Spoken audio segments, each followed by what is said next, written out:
நண்பர்களே, வாசகர்களே, இப்பொழுது நாம் 6வது கிரகமான சுக்கிரனுக்குரிய காரகத்துவம் என்னவென்று இப்பொழுது பார்க்கலாம்.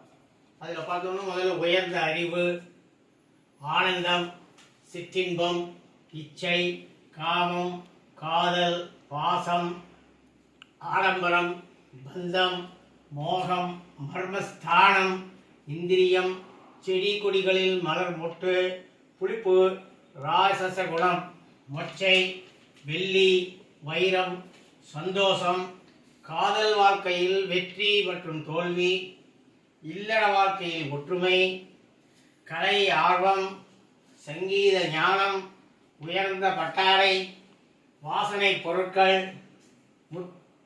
உயர்ந்த ஆபரணங்கள், வாகனம், புதையல், முத்து, பல்லக்கு, திருமணம், கதை, காவியம், ஓவியம், திருமணம் முடிந்தபின் தாம்பத்திய வாழ்க்கையிலிருந்து பிரிதல், கலைக்கூடங்கள், நடன, நாடக, சங்கீத கச்சேரி, செய்விடம், கல்யாண மண்டபம், நந்தவனம், கடற்கரை, விலையுயர்ந்த ஆடை ஆபரணம் விற்கும் அல்லது தயாரிக்கக்கூடிய இடம், வாகன நிலையம், வாகனம் விற்கும் இடம், தொண்டையில் புண், நீரிழிவு நோய், சிறுநீரக கோளாறு, ஆண்மை இழத்தல், மர்மஸ்தானத்தில் நோய், சிறுநீர் பையில் கல், கண் பார்வை கோளாறு குறைபாடு ஆகியவற்றுக்கு காரகத்துவமாக இருக்கக்கூடியவர் நம்முடைய சுக்கிரன்.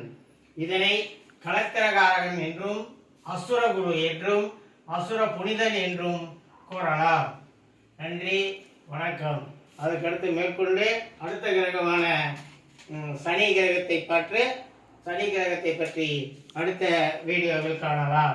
இப்பொழுது இந்த வீடியோ உங்களுக்கு பிடிச்சிருந்தா லைக் பண்ணுங்க, ஷேர் பண்ணுங்க, உங்கள் நண்பர்களுக்கு ஷேர் பண்ணிட்டு பக்கத்தில் சப்ஸ்கிரைப் பண்ணுங்க. அதுக்கு பக்கத்தில் ஆல் ஒரு சிம்பிள் வரும், அதை ப்ரெஸ் பண்ணால் உங்களுக்கு நாங்கள் போடக்கூடிய வீடியோ அப்பப்போ அப்டேட் ஆகிட்டே இருக்கும். நன்றி, வணக்கம்.